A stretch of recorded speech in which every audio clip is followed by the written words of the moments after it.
So welcome back, everybody, to Integrate Yourself. We're your hosts, Allison Pillow and Maya Gottlieb. You can find me, Allison, at pureenergypdx.com, and you can find Maya at mayagottlieb.com. Today, we're here with a great guest. We're here with Matt Walsh. I've actually had the pleasure of knowing Matt for about 3 years now and working with him. And we work together, but unfortunately, we rarely have really good conversations because we're always really busy. So this is a great opportunity for us to talk, and I'm so happy and honored that he agreed to be on our show today. Just a little background about Matt. Matt is a 1987 graduate of Cumberland College of Health Sciences, Sydney University in Sydney, Australia. He has representative level background in rugby and cricket. He's completed an Ironman Triathlon and has been chosen for the USA in Touch Rugby at the World Masters Games. With wide-ranging sports physical therapy experience, he has consulted with groups such as the PGA Seniors Tour and the Nike Team Oregon Project, and was the Canadian National Cross Country Ski Team physiotherapist. Matt is also a board-certified sports physiotherapist from Australia SPG Level 3, who teaches courses throughout the USA, Canada, and Australia on topics such as running, biomechanics, and treatment, advanced orthopedic, clinical reasoning, and treatment approaches for the foot, ankle, and spine. He has a particular interest in expertise in running-related injuries, which we're going to talk about today, technique, and rehabilitation. But he also enjoys treating complex chronic spinal, and tendon-related pain, having developed a number of evidence-based protocols with local surgeons and physical therapists. So thank you, Matt, so much for being here today. We are honored that you're on our show because you have so much experience and so much wisdom to share with our audience today. So thank you. Thanks for having me on. So if you could start by telling us a little bit, I'm really curious because your big thing has been for years is running, and of course rugby. You have a big background in rugby from personal experience, but also training rugby players. And so I'm guessing that's what led you to running and training people in running. And we have so much to talk about, but I'd like to just start on what inspired you to train people or actually help people with the running technique and injuries related to that. Sure. So without going back to the womb, I've always been fascinated by running. I've probably always been fascinated by movement. In fact, I was just back in Australia recently, and my younger brother reminded me that when I was a kid, I used to sit at the dining room table and I used to pretend with my fingers that my fingers were a runner. And I would do this little simple running motion with my fingertips. And even as early as my kindergarten journal that I had to do for school, I wrote this little sort of, haiku about people running. Watch legs run, watch them run fast, or something like this. And so I've always had an interest in it. I was, came up in a family of my mother was an athlete, and my dad was an academic. And so I got this kind of blend of being fascinated by the academics of things, by the sort of the science of them, and yet passionate about being an athlete, as my mum was. My mum was a very competitive swimmer, good swimmer. And so I played a lot of sport as a kid, ran a lot of track, had kind of, some rough natural talent. And then when I went into physiotherapy or physical therapy school in Australia, it just became sort of a natural progression for me that I would get involved with running. And at the time I was playing, I generally don't put this on my sort of bio resume because most people don't really know what cricket is, but I actually played I almost played as much cricket as I did rugby. And, oh, wow. I'm a skinny, fast guy who perhaps had a little bit more meat on my bones when I was younger, but I was always a very good cricket player, and I actually had a choice between being a professional cricketer or going to physical therapy school. So even in that, there's this sort of fascination with movement, biomechanics, and so forth, and that just became my thing. So running was something that I could talk to people about and had a basic understanding of. And so even when I didn't have a lot of experience as a physical therapist, runners seemed to gravitate towards me, partly because of the way that I knew how to talk to them, which was fascinating to me. And in fact, in hindsight, we can talk about this in a second, that language is probably more critical in my care than I ever realized. I agree. Yeah, language and metaphor and communication and rhythm and timing and humor and all those sorts of things that become the way that you connect with somebody allows you to see their movement in a different way. So that's awesome. Yeah, that is awesome. Before you do that, will you give our listeners a little, and me, because I'm interested, cricket? Like, I know I just saw an Instagram post about, I think this is what it was the Royal College played another college or something like that. It's a famous cricket game, I think, or am I getting it confused? That just happened? Is that true? Or am I? You probably saw something called the Ashes, which is the MCC, which is the English cricket club, which is the national team, will have played probably the Australian team, and it's one of the oldest games ever. So give us a little history about cricket. I know it's a wide sport and it's well known, but I mean, like, still, it's not like baseball. It's not like softball or any of our leagues, but it definitely has a timing impact, a way that you hit the balls and stuff like that. And you're talking about movement. What was the fascination of that cricket? What would cricket do? What was that? So cricket is a complex game to explain because it's like most things in a colony, it's very confusing.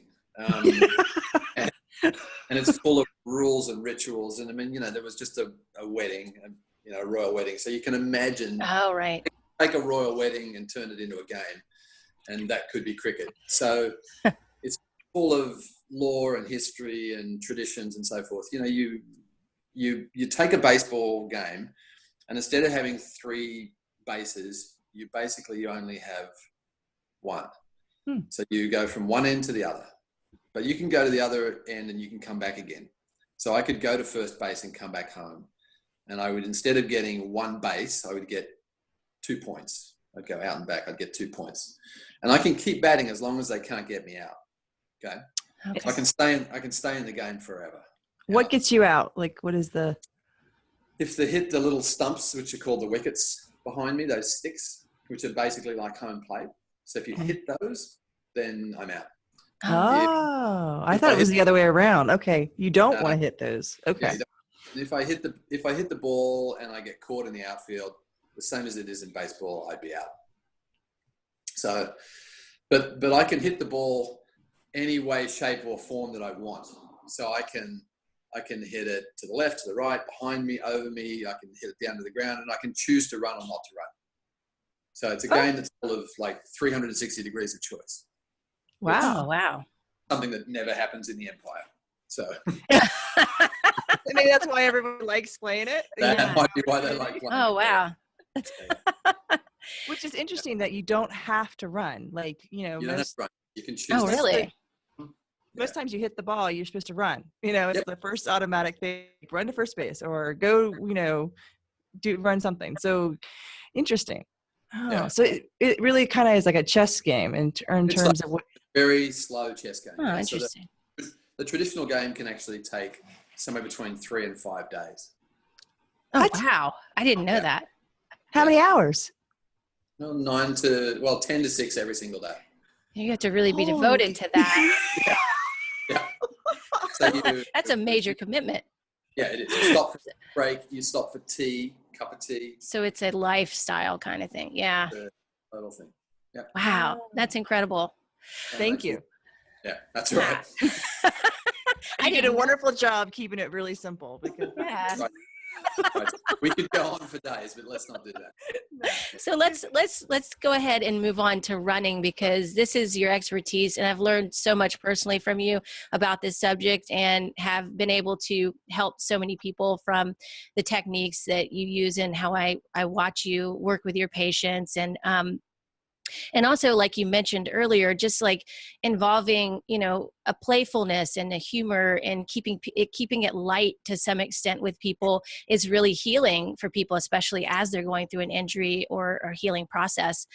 And as you've said before, in some of our group movement sessions, like we used to have these monthly movement club sessions, and he would, Matt would always mention, movement is our language, and this is how we communicate to people through, this is how we can also find, without them saying words necessarily, this is how we can see how they're, what they're saying to us, about how their body moves.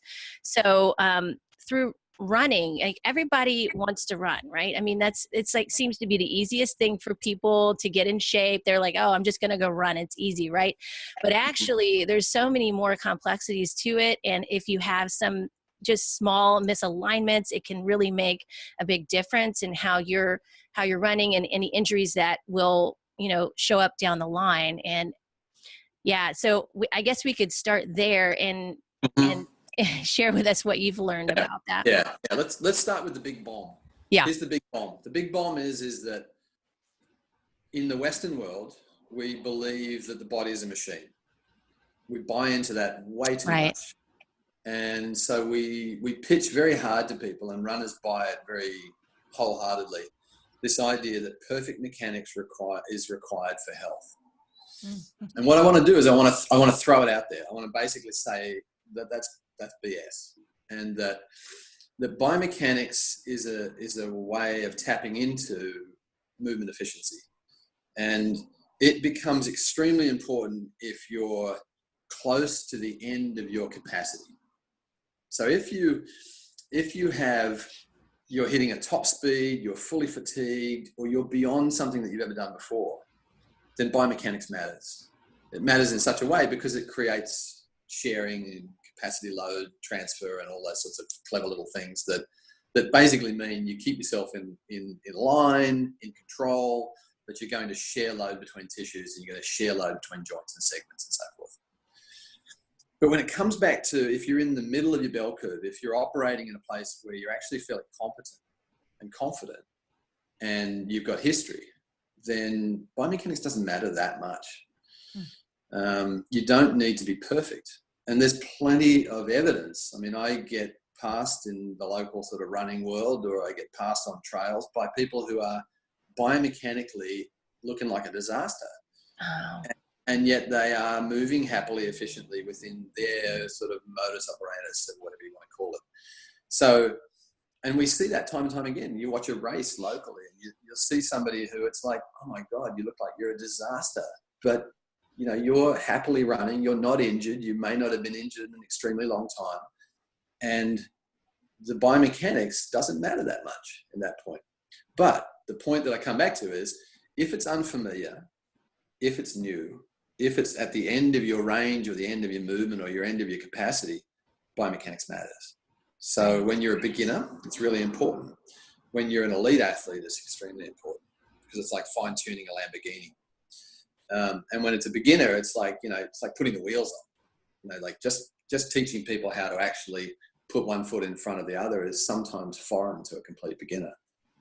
And it opens up all sorts of really complex conversations about what you believe is actually meant to be good movement. So I've been finding more and more so in the last year, and I know that one of the reasons we want to chat is because I just got back from a trip to Africa that really rocked my boat. Yeah, I'd love to talk about that. We will. Yeah. And I think that we get into this mindset of trying to dictate to clients or patients that this is the way you're meant to move, instead of perhaps understanding, why do you move that way? And that might be mechanical. It might be understanding their tissues and their strength and their mobility and so forth. And that's what I'm meant to do as a physical therapist, right? I'm meant to be this person who does this thing. But really, we need to understand the who behind the how or the what, or, what they're actually doing, to be able to say, maybe you were influenced by the way your parents moved. Maybe you were influenced by a coach. Maybe you were influenced by an injury. Maybe you were influenced by something else, and that's changed the way that you perceive what is meant to be good movement. Maybe you're trying to prove something, that you're not 52 years old, and that you will not rust like everybody else, and therefore you want to move in this way and adopt this athlete posture and so forth. So there's lots to dig into that's not just biomechanics. So I'm sort of cutting biomechanics at the knees for the moment and just saying, yeah, it's important. I'm good at it. I can understand it. I can go that language. But the more that I do this, the more I'm like, biomechanics is just a piece. I just love this conversation because it really connects some dots for me in terms of like the study I'm studying is more neurological and the brain function, but also the cellular efficiency of what your body is doing. So first, the pattern of your brain has so much to do with what's safe and what's not safe.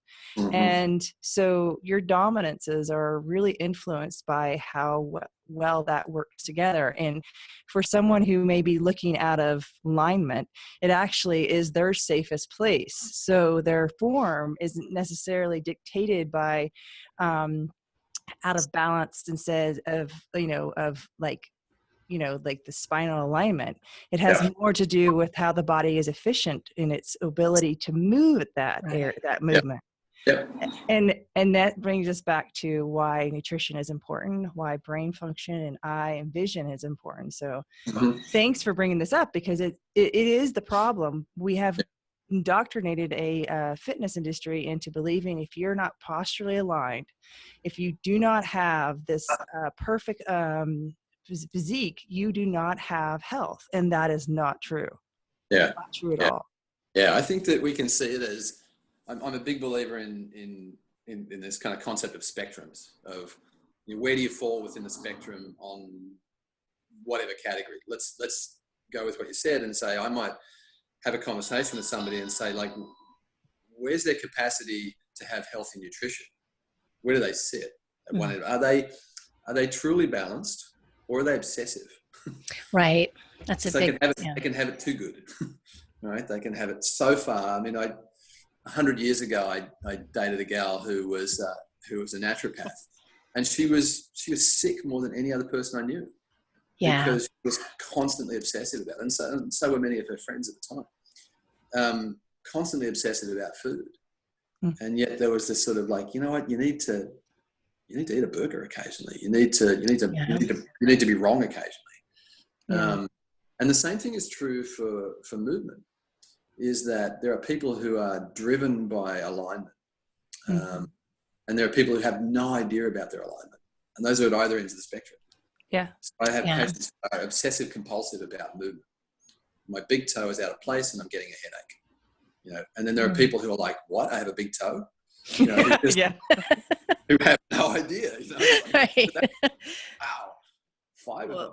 Wow. And it also brings up the conversation of a beginner's mind and beginner's body going into something. So I remember being just forewarned many years ago before I started into my major endurance racing, and was, I mean, literally shunned because they were like, you're just not fit to do this. And I'm like, but I'm doing it. And it's fun for me, and my body felt okay in it. And like as you get, as you refine, as you get better at something, like you said, the biomechanics matter, because it's like you said, the Lamborghini has a high performance repetition endurance race. But then you also look at the physiology of inside what's happening, they're refined their cellular being into being more efficient at something that a regular person that hasn't been doing.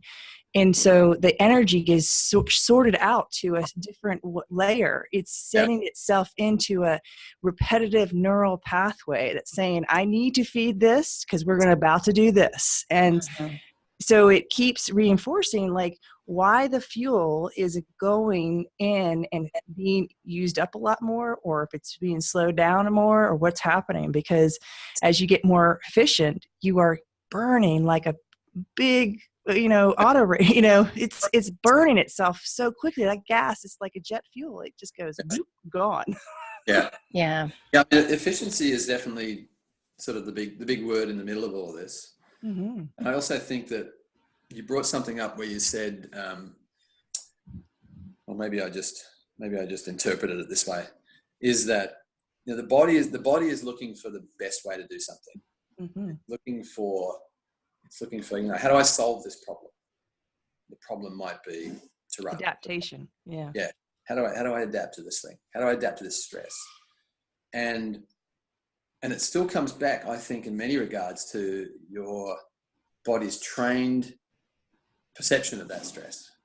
So if I've been trained to believe that impact is painful, so let's say I've had a stress fracture, and then the stress fracture took a long time to heal, and somebody told me that the reason why I got a stress fracture was because I hit the ground too hard, or because my shoes weren't thick enough, or because my calf wasn't strong enough, or whatever it might be.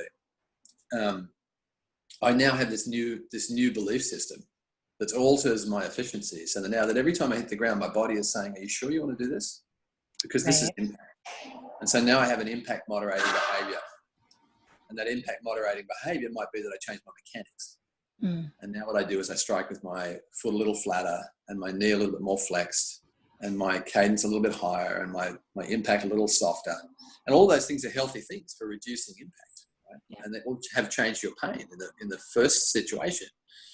But sooner or later, you come up against a choice. Do I move back to having a full spectrum of movement, or do I live in this impact avoidance pattern for the rest of my life? And my hope is that for many of the athletes that I work with, that not only do we sort out the one that's causing them pain at the moment, but we also give them freedom to have a full spectrum of movement. Yeah, so, I like that. Yeah. Yeah. So the joke that I use is I have a little picture of my grandson, who's just this gorgeous little 5-year-old, and he's really excited because he's just put on his pair of shoes by himself, and they're Velcro shoes, but he's put them on by himself. He's about 3.5, 4 when he does this, and he's like, Papa, my shoes are on. Yes, I did it all by myself, and they're on the wrong feet, and they're shoes that we bought, meaning to give them to him in about a year. Because they're really big. So he's got these big shoes on, they're on the wrong feet, and he's like, let's go running, right? So we run, right? And he runs probably for a mile with me around one of the parks here, Mount Tabor. And I take a picture of him at the end. It's just a super happy looking kid. And I think to myself, where the hell did we go wrong? That athletes, when they're mature, suddenly can't wear their shoes on the wrong feet. They can't run barefoot. They can't run backwards. They can't run sideways. They can't run on rocky ground. They can't have a full spectrum of speed. They can only operate in this little mode. What we're doing is we're just funneling them into, you're good at one thing and you're just going to fall apart on anything else. So they get very efficient at one thing, but one thing only. And I would love to just blow that up. I think it has to do, in my opinion, with the idea of sport specific. Yep. Right. Being indoctrinated in the idea of we all want to learn how it works, but then we forget that we isolated it out of a context. It doesn't fit in every context. It's just, works when you look at it in this testing result, right? This is how it fundamentally does. And then we try to teach it. Whereas if we just let the person teach themselves, they would find that aspect of where they need to go into next. And it's not the way we teach. It's not, well, at least some people don't teach, but it's really the hardest part is to not do not get rid of what's possible. Just say, oh, well, I never looked at it that way. Let's try it and see what happens. All you can do is test and reassess. And then if it works, it works. If it doesn't, try something else. Yeah. So Go ahead. The puzzle, of course, is that some people come in with a mindset that they don't want to explore. They want to be told. They want you to be the boss. They want you to say, put me in the system, because I think systems are safe. And if you keep me in that system, I will probably flourish like everybody else. And then that will indoctrinate me back into the system. Right. Saying, I got to the end of this system, and now what do I do next? How do I explore something else? How do I actually teach myself to learn in a different way, like you're asking for? It's not everybody. It's like the patient, the client who doesn't have any awareness of their movement. They may also not have any awareness that they can actually learn themselves. They may live a life where everything is taught to them. I learned this, I went to this class, I did this, I took a weekend retreat, whatever it might be, they're learning is all outside in. And they don't recognize that they're developing their own learning strategy, but they're constantly translating it as extrinsic. And what you're asking for is the mature learning approach, the ability to say, what if I did this? What if I put my shoe on backwards? What if I changed this? What if I, didn't do it that way? What if I tried running faster? It's a fearlessness. It's a tot of helplessness versus you being a authority of knowing that you can be your own, authority of your own self. Because we talk about this a lot is, people tend to be afraid to be their own researcher, because if they hit up with somebody who has a lot more education or has these many names behind their letters behind their names, then it is induced into a hypnotic stance that you're supposed to listen to that person because they've studied more. Now, if you kind of come to the respect of each other, that new person that's walking into your door is teaching you. If you can keep on that trend of knowing I just got an opportunity to look at my own beliefs, is this really true for me? Did I learn a whole bunch of crap and now I've got to unlearn it all because I just got reality come right into my face and say, well, wait a minute, that didn't work for me. And you're like, oh, well. Yeah. Not to mention the playfulness leads to creativity, to know your own capability, to know what you're capable of, instead of what other people think you're capable of, Yeah. And that has to, one of the puzzles with that is that it's all contextual. So you're trying to put this learning opportunity, but you're putting it into an environment, right? Or you're pulling it out of an environment. Right. So Alison and I will have this realization that the space that we share sometimes is good for some things and not good for other things. That there's a place. I had a lady I was seeing the other day, and I've known her through the family for a while, and she's here as a patient. And I went to walk her into this kind of gym space that we're in, where there's lots of people, lots of athletes, and she's not, an athlete in that sort of classical sense. And we walked and we hit the door where we were going to open up the door into this gym space, and she just looked at me and she said, "Maybe not." And I'm like, "Done, got it. Let's go back here where your movement will be safer for you to actually express it and explore it and kind of let it be." Other people are gregarious and love that sort of energy of, there's all these other people moving here, and that makes me move better. It makes me challenge my movement. I can look over there and see something and think, oh, look, I could be creative like that, or I could set my bar at that level, or whatever it might be. It's fascinating to me, the culture of movement, which I'm leading you down this path that you're going to ask me a question about Africa. So segue into it. Segue. So I just got back from a trip to Ethiopia, and myself and the acupuncturist that works here with us, Ian Wilkinson, got to go and work with a guy who's the world record holder in the 5,000 and the 10,000 meters. His name's Kenenisa Bekele.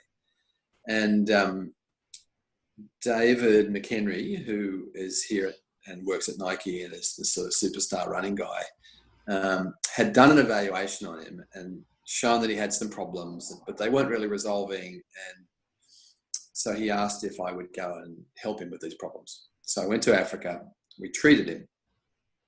Things got better quickly. They weren't complicated. But during that 1 week of working with him, I learned more about the culture of running than I've learned in 50 years. Wow. It was just mind-boggling. And the context of running the context of movement is driven by your environment. It's driven by what you believe it is meant to be and what the possibilities are. We saw athletes who would be on Division I scholarships here, running on freeway ramps, doing hill repeats on a freeway ramp. Yeah. Because it's a flat town. and they needed a hill. Yeah. You know, they don't worry about it as being, they're not going to be like, oh my God, it's concrete. And, you know, there's probably some terrible stuff going into my lungs right now. They're just like, no, I just need to solve this thing, which is a hill. And it just went on like that, you know, that there was this sort of, the nature of the way that they perceived running was so different. Yeah, it probably is because it still comes from a survival like mechanism. Like I have this thing I want to do. Like you said, the conditions aren't perfect, so I got to figure out how to adapt to that environment. Yeah, yeah. And so Cananese had this very classic African elite runner story where he was a kid, his parents had a farm, he had to run about 4 or 5 miles to school every day. And when he was at school, he would play a little soccer after school because he loved it. And then he would have to run back home and get the chores done before the sun went down. Oh, wow. And get up in the morning and do it all again. And he had to run faster to school because he wouldn't have time to do his homework. So it became this like moving quickly and getting this done just had to happen. Yeah. Wow. Yeah. You know, and the fastest marathoner in the world at the moment, Kipchoge, has this very lovely kind of spiritual but matter-of-factness conversation about how he was the lucky one in his village because he had 2 parents. Mm-hmm. And so he felt like that came with a responsibility that he had to work harder and take less for granted, because there were so many other kids in his village who had lost parents through war. Yeah. And so you look around at that and you're like, you know, I can hardly look at my own son and not kind of just bop him on the head occasionally and just go, you know, God, you've got it so easy. There's nothing driving you to have to work harder because you don't have to, you know. So the culture of running was very different. You know, you run fast for different reasons. Another little simple example, and then I'll pull back for a second, is we had a guy who was doing a training run with Michele, and we're at about 7,500, 8,000 feet. There's a pack of about 4 of these little runners who he pays a couple of dollars to run with him and help him stay on a pace. And they might do a little series of loops and then they'll pull out. So he does this for 2 hours, right? And this one guy pretty much stays with him the whole time. His shoes are untied the entire time. He doesn't tie them up. And he has a hole in the bottom of his shoes that I learned later on. And he doesn't complain. There's no problems with this at all. And he finishes the run, and Cananese gives him a little money, and goes to his car and pulls out a shirt that he gives him, like a nice Nike shirt. And I said, he's a beautiful runner. And I said, does he race? Does he win races? He says, no, he doesn't even race. He just runs. And why doesn't he race? Why doesn't he race when he's that talented? They said, well, he kind of looks at me quizzically. It's like, because he has a family and he has to decide for his family Oh, wow. whether that would be the right idea. And he said, so I'll give him some shoes and I'll give him some clothes, and he might do a race and he'll win it. And then he has to decide whether the risk is appropriate for him to go and run, to get the money, to give to his family, for that to be the right reason. You know, there's a reason to run that's different. Oh, And I love that. yeah, it's just kind of beautiful. You know, like, what are you running for? Yeah, the purpose. Yeah, the purpose. And I think in America, you know, and in Australia as well, I'm just saying America because I'm here, is there's a bit of a belief that you run for yourself. It's like, it's all for you. Right? It's a fairly selfish description of why you run. And yet in much of Africa, you run for something else. Oh, wow. And I think that it creates a culture around it. It creates a meanness of your movement. You know, it's all about your perfect movement because it's all about your ego. You know, kind of building it up, and you just got to acknowledge that and go with that. I think that's where the the communities that started like the breast walk and the runs, the leukemia runs, you get a lot of people jumping into those things that, you know, would seem like this would be a hard, like, you know, the dream is to run a race, right? It's let's have a community, let's have somebody, but the bigger dream is to send money to people that need it in terms of their health. Now, whether or not that money gets to that person or not, we don't know, but they make lots of money on the idea of it. But in your comparison, like, it makes it sense to why, if you have a habit that you have to do, like if I lost my car, I still had to go to work, I'd have to figure it out. Now, my first option, because, you know, I live in an abundance, is to use Uber. But the next option, if I didn't have any money, was to bike it. And, you know, or to take the bus, or, you know, you kind of filtrate what you have the ability for. But it is interesting how it kind of brings a perspective, like, your movement matters in so many layers of how the world translates. And I think Katie Bowman brings this up too, is she talks about, like, for someone to make your shoes, for someone to make your clothes, what are you doing to stay, you know, more viable to the earth and its needs, you know, versus excess. And that's important, because, like, if you just said that you went from people who ran for a reason, that guy had to run to pay his bills. Not many people do that.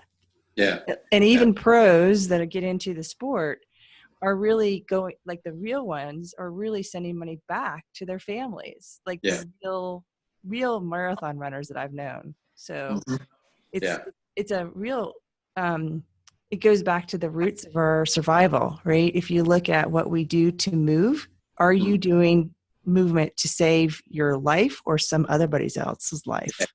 And I think the other thing is that, you know, if you want to kind of peel back to the sort of primitive culture stuff, the idea of, you know, if I was the strong hunter in a tribe, I'm not coming back and slaughtering my lamb or well, it probably wouldn't be a lamb, slaughtering my my big elephant or something like this, and eating it all myself. Right. You know, it's like that's not going to work. You know, so I'm pretty much kicked out of I'd be out of the village pretty quickly. And yet I think there's this sort of odd sense in the first world countries that you're given the luxury of saying, oh, I can do this just for me. Or for the sort of smallness of my community, which might be just me and my immediate family, you know, my little atomic family. And yet the sort of the stress of a third world country challenges you to say, you know, these people are all in the same survival mode that I am. So if I get this far above them financially or physically, then it's kind of my cultural responsibility to look after them. Like, that was really fascinating to me, was that it was the abundance of giving. Oh, wow. Yeah, it was really something. Which is so important for the psyche too, you know, because you have to know the whys you're going to go run for so long, or you need to know what's the purpose, and people will ask you, coaches will ask you, or what do you want to achieve? But after you've gotten to a certain level of I've accomplished that race, I know I can do it, then it kind of goes into this why. What are you looking for from that? You know, because you're going to repeat that, and it's going to keep coming at you through the races, you know. But I found, from just like you said, you did an Ironman, and I've done some, but what I really found was that it wasn't me. It was a me kind of personality that I was bringing to the forefront to give myself the strength and confidence.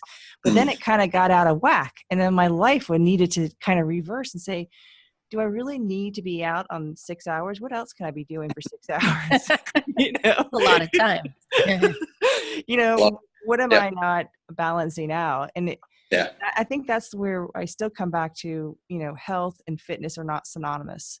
It is actually has a problem with that theory, because if you watch people who continuously go down the road of my health is important, but I do extreme things, or not even extreme in distances, but I just keep pushing myself to a fatigue point where I'm not healthy, but Mm-hmm. I'm considered healthy by the system. Yeah, You know, yeah. there's a problem there too, because you're then committing a lot of more energy into always recovering from all these injuries. You know, like it's a problem too, you know? Yeah, you're not connecting with the purpose. There is an underlying purpose most likely every time, but sometimes you connect with it, sometimes you don't, or you're aware of it or not. And there's just always that underlying point of, are you trying to heal a part of yourself in a maybe non-healthy way, or are you actually doing, the purpose is out there, it's transparent, you know where you're going with it, and then it's a little more healthy, I guess. But yeah, it's deciphering those two and trying to figure it out, because you don't want to continue to obviously beat yourself up time and time again, right? Yeah. You would think so.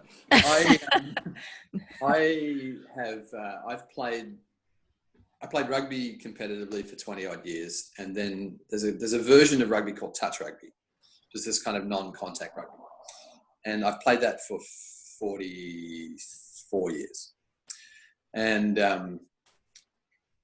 so it's in my skin, and I helped start a team here, and that then became connected to a national association, and that's how I got to go to this like World Masters and things like this. Partly because I was the grandfather of it. So, but perhaps I had the talent. So I go out to a field about 3 months ago, and I'm standing on the sideline, and my son is with me. My youngest son is 18 at the moment, and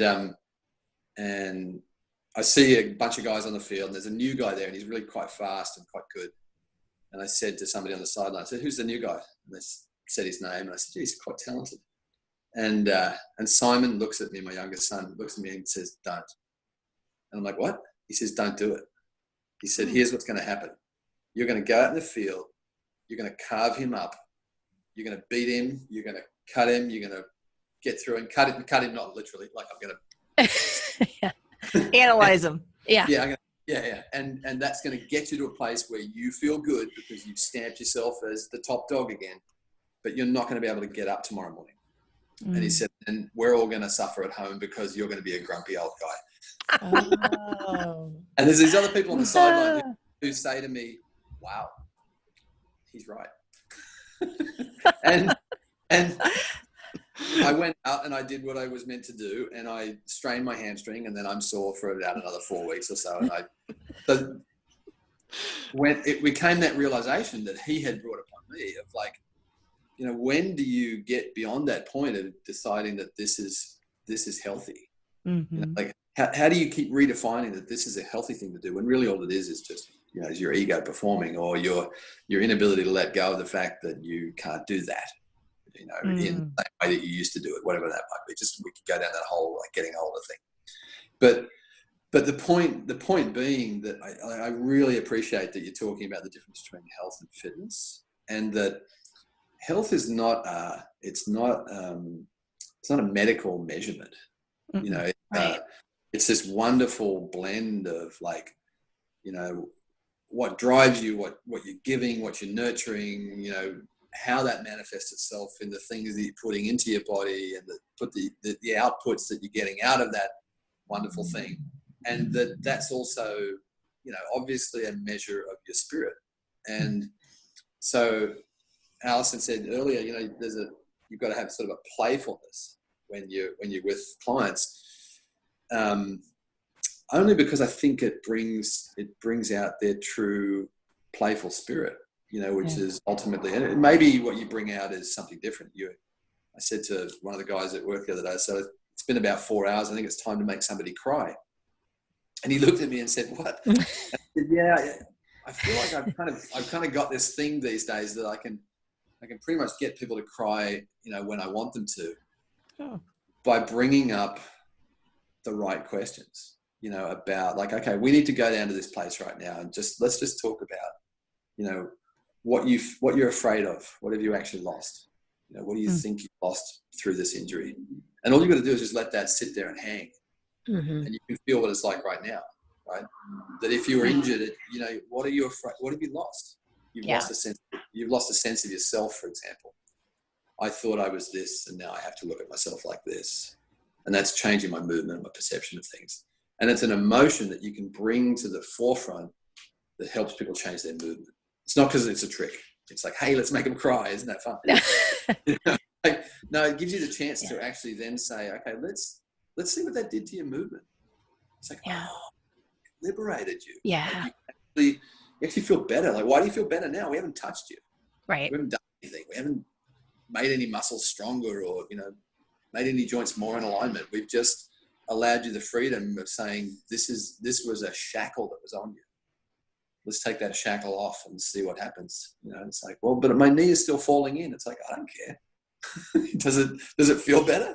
Yeah, it feels good to move. Great. That's what matters. I love that. Yeah.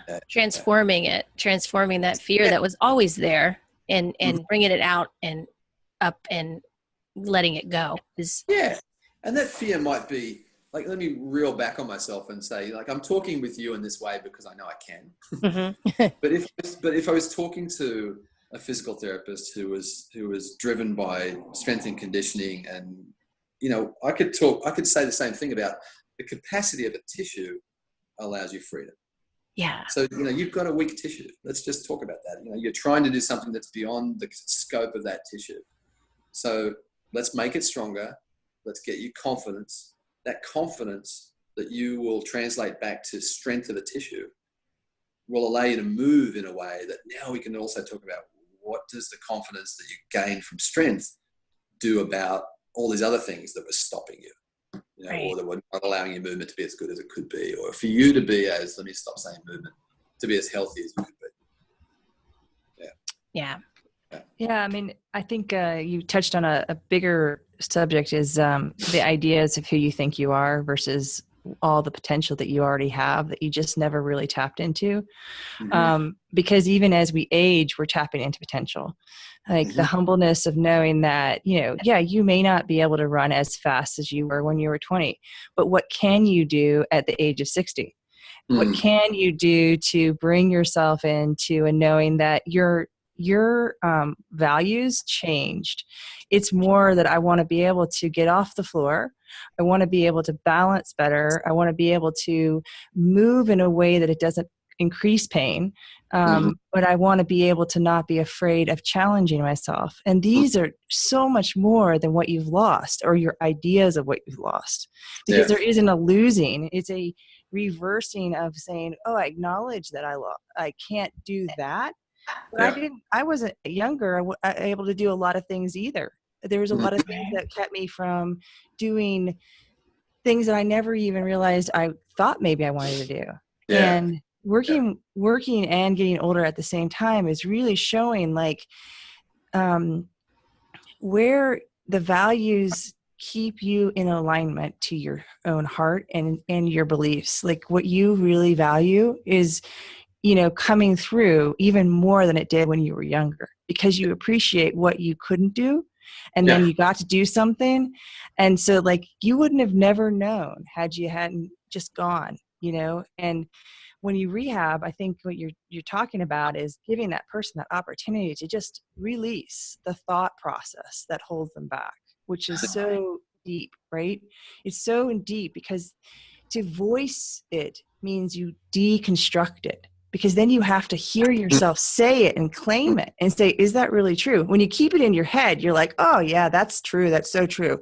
But then you voice it to somebody else and someone says, let's see if that's really true. Then you got to go, oh, maybe I just hid behind this one because I was so afraid of and that understanding of pain is coming out more and more in research now, that it's not necessarily localized into your area. It's really what's happening to the security of your brain. And when you start to give someone the feedback that says, no, look, you can move. There's nothing going on over down there. You just got something, that's keeping your load into your stress bucket up high, that's saying, the brain's going, hey, you can't do this right now. We can't feel safe. But it really, coming back to what you were saying, like, I find that the more and more you kind of embracing aging is in so much more important with understanding that it's not synonymous with your fitness either. Like it's all, it has nothing to do with that. Yeah. And health has nothing to do with aging. It's funny, I'm doing I'm sitting here in the office, and meanwhile, one of our top women runners in the world has just walked down the room and is waving at me, doing silly faces through the window.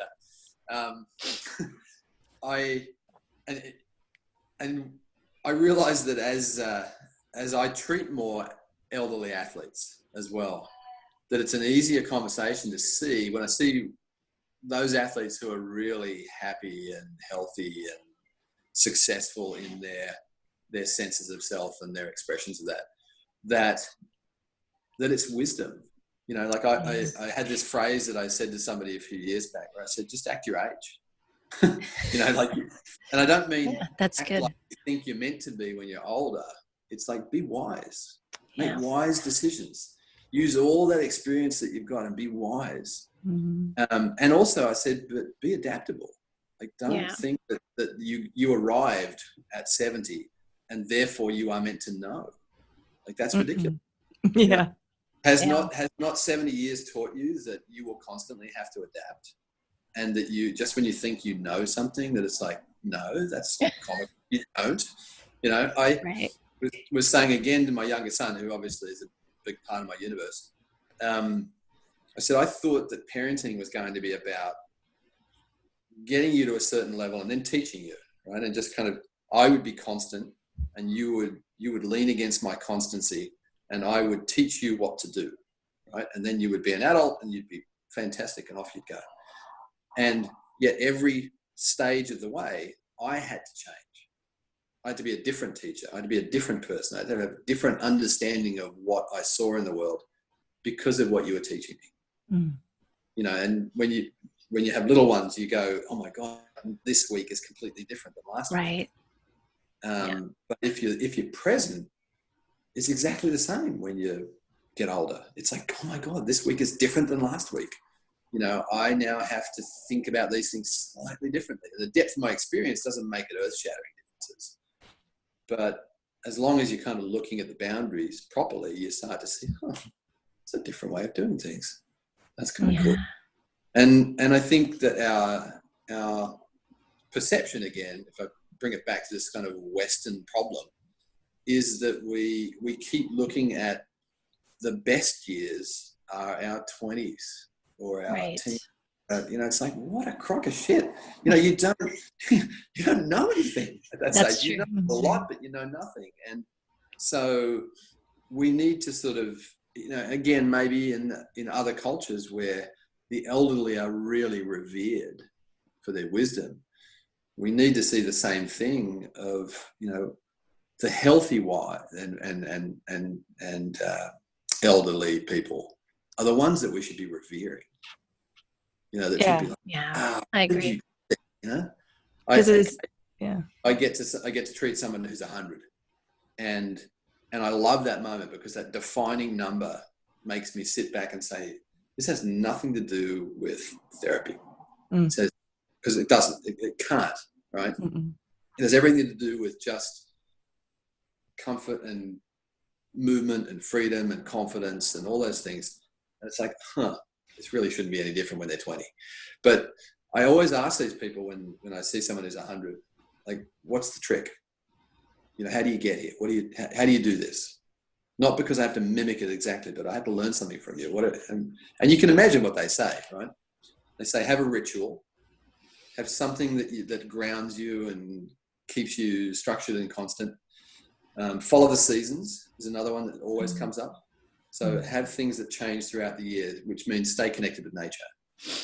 So, my parents say to me, one of the wonderful things in their marriage is that they have different things that they do at different times of year that they always have to look forward to. And so it allows them to have constant variety. And that might be cultural, or it might be a trip, or it might be going to the beach or swimming in the ocean or whatever it might be. But so there's ritual, and then there's stay connected with nature.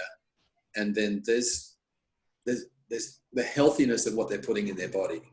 but also the balance of what they're doing, both exercise and nutrition and mindfulness and spiritual and humor and friends and family, all those things. It's all about balance. It sounds like a cliche, it's ridiculous, but it is. You know, and it kind of makes the knowing of that aging is an adaptation of necessity.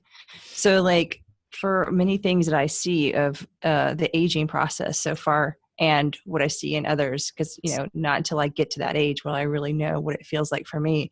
But that part right now that shows me I'm really in tune to what my body is telling me and what my environment's telling me. So like if I lean into that uncomfortableness just a little bit more, I don't sit in that fear of comfortableness. Like comfortableness makes you fearful. It just gives you into routine of like, I'm not allowed to do that. That's too, you know, I'm too old for that, or it keeps you in that mindset.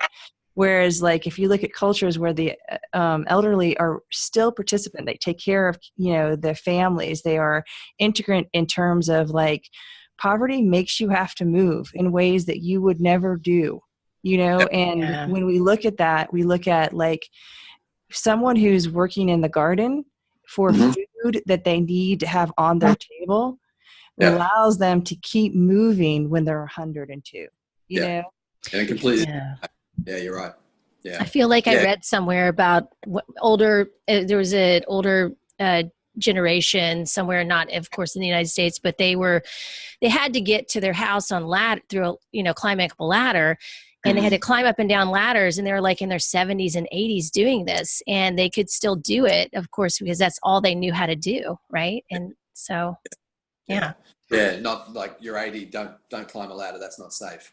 Yeah. And that's what they teach you in communities as you're aging. You know, don't make it easy. Have a ramp. Do, you know, put a start taking all that away. Yeah, all the complex stuff.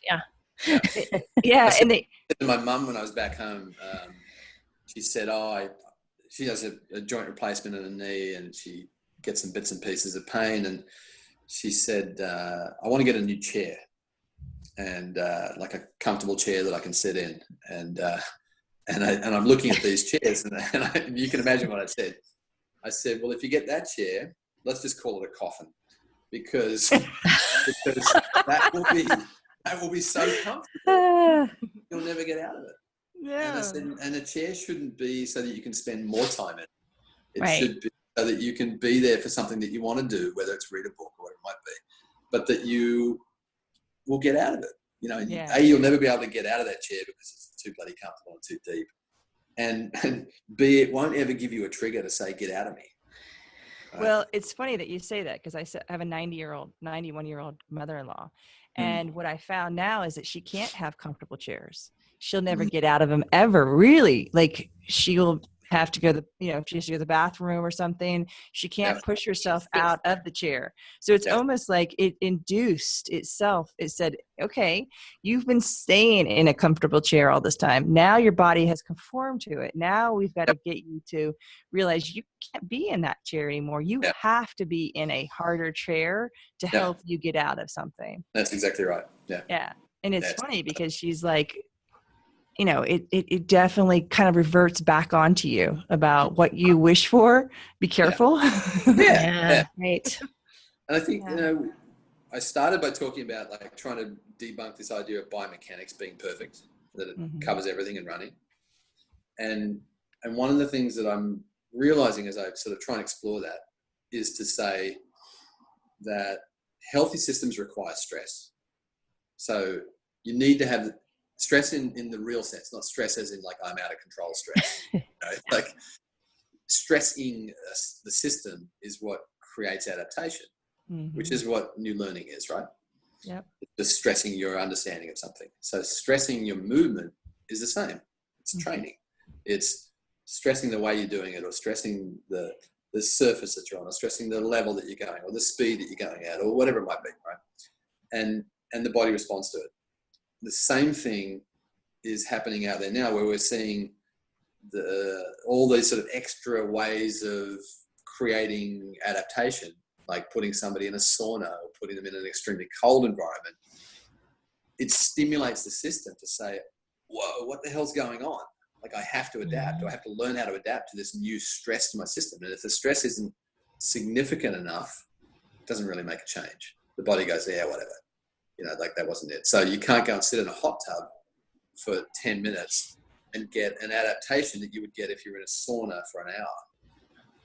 And if you don't put the stress in the right time, meaning immediately after you exercise, for example, you don't get the benefit as well. So it has to be linked to a context. It has to be stressful. It has to have meaning to your physiology. Like, if you don't sort this out, if you don't adapt to this, you probably won't be able to, whatever, continue to get home or something like that. So I'm fascinated by the fact that we create artificial constraints for athletes to really just recreate the natural environment.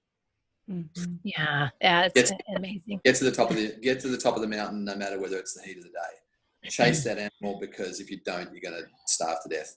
Like, so that's what sprinting is, and that's what hill repeats are, and that's what heat stress is about, or whatever it might be. It's really just saying, let's go back and recreate what would have been if you actually had to do this in the environment. When you think of, I'm going to get the numbers terribly wrong, 16,000 years of human adaptation, and then the last 100.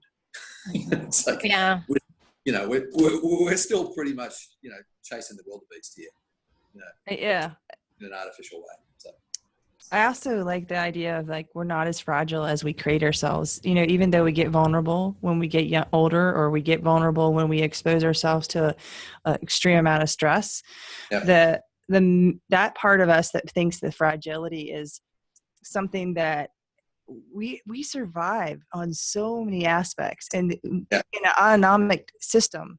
I mean, we need to respect, but there's also this guidance of working with it, right? You kind of have to find what works for you and keep it, I say manageable, because you don't know where you are on the spectrum. One day you're going to be really good. One day you're going to be really bad. It just goes back and forth all the time. But that's that attunement, right? We get in an attunement to who we are, or what we think we are at the moment, So keep challenging yourself, you challenge yourself even with your son's input, and there was a need for that stress for you. Like, honor it, take it on, Yes, there is a fallout for that stress.